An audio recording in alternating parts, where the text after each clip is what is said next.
The Las Vegas Raiders are about to make moves that could either save this franchise or completely blow it up, and nobody is talking about the real story here. Here's what's wild. The NFL draft is literally days away, and Raider Nation is sitting on the edge of their seats with more questions than answers. Pick 36 is a massive decision. The front office has done their homework. The top 30 visits are done. And right now, the fate of this defense could come down to one single selection. So the real question is, does this Raiders front office actually know what they're doing, or are we about to witness another disaster? Let's break it all down. Chapter 1.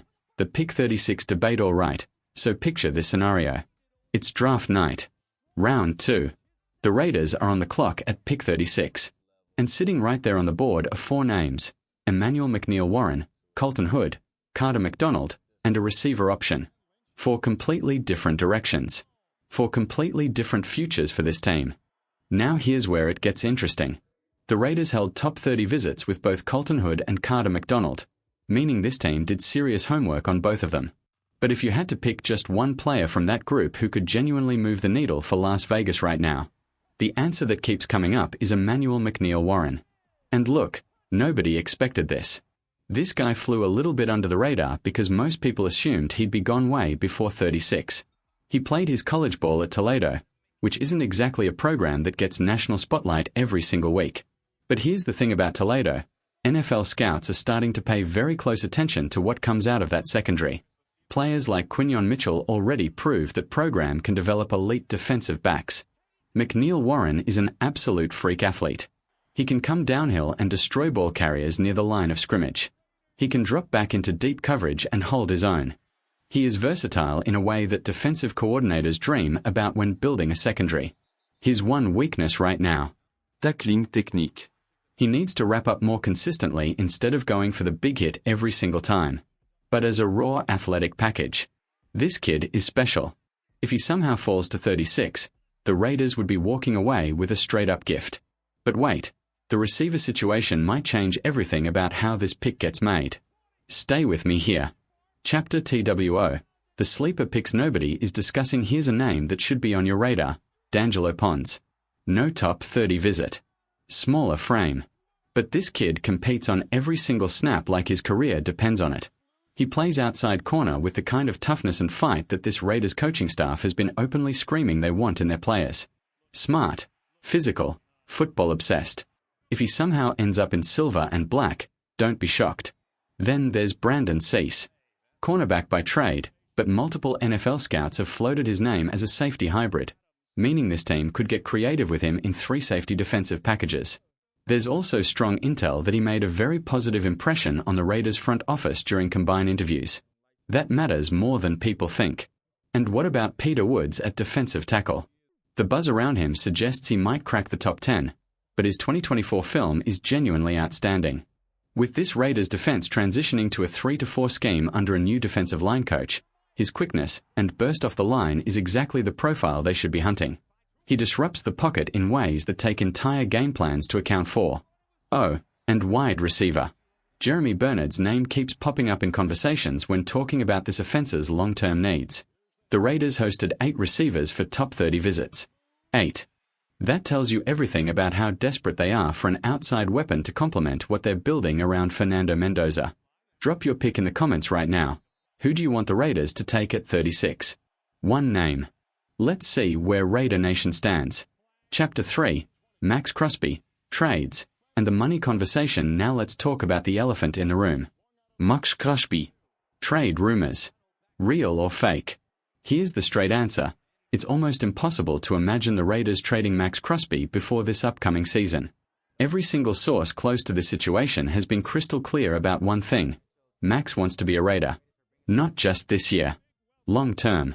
He watched a previous situation where an organization didn't operate in good faith and it clearly left a mark on him. Las Vegas treated him right and he knows it. But here's where it gets complicated. The final 3 years of Crosby's contract have 0 guaranteed money. 0. And after watching Will Anderson just lock in a deal worth $50 million per year, you better believe Max Crosby is doing the math in his head. Max is currently at $29 million. That gap is massive. So here's the scenario that could actually change everything. If this Raiders team comes out in 2025 looking like a complete disaster early in the season, and Mac starts pushing hard for a new contract, this situation could get messy fast. It's a small chance. But it's not zero. For now though, Max Crosby is a Raider. And everyone around this team expects it to stay that way. But the offensive line situation, that's a completely different story that the national media is totally sleeping on. And what comes next might genuinely surprise you. Chapter 4. The offensive line truth. Here's something that almost nobody in the national media is saying out loud. The Raiders actually feel pretty good about their offensive line heading into 2025. If the season started tomorrow, this team could put 8 legitimate offensive linemen on that roster without breaking a sweat. Chase Banties is the name that stands out most when it comes to potential draft additions. He was the only offensive lineman who got a top 30 visit with Las Vegas. The most realistic scenario has him available around pick 36, which puts the Raiders in an interesting position depending on how that board falls. There's also a strong case for targeting someone like Pat Coogan later in the draft. Why Coogan specifically? He has existing familiarity with Fernando Mendoza's system, which means his learning curve gets cut dramatically from day one. And his versatility to play guard or backup at center makes him an incredibly smart low-risk addition. The Raiders also have serious draft capital to work with. 3 fourth-round picks at 102, 117, and 134. The front office has been openly exploring ways to package some of those picks and move up into that 70 to 80 pick range where the value in this draft is reportedly stacked. Sources around the league are saying rounds 1 through 4 in 2025 are loaded. Going up to get an extra second or third round selection could pay off in a massive way. Chapter 5. Free agents, wildcards, and the wildest name on the list. Okay, so the draft is the priority. But what happens if the Raiders miss on their target receivers in the draft? That's when the free agent market becomes very, very interesting. Keenan Allen grew up a Raiders fan. Deebo Samuel and Devontae Adams have existing connections to the coaching staff. DeAndre Hopkins is a big outside receiver who fits the profile this team desperately needs. These are real options that make football sense. But here's the wild card that nobody saw coming. Mackie Becton. Yes, that Mackie Becton. The guy who looked like an absolute disaster with the Chargers last season. But think about this for 1 second. You bring him in on a 1-year prove-it deal. You put him in front of offensive line coach Rick Dennison.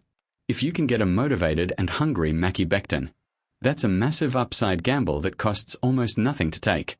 On the defensive side, Kyle Van Noy makes sense because of his history in 3 to 4 systems and his existing relationship with the defensive coordinator. Daquan Jones has ties to the new defensive line coach.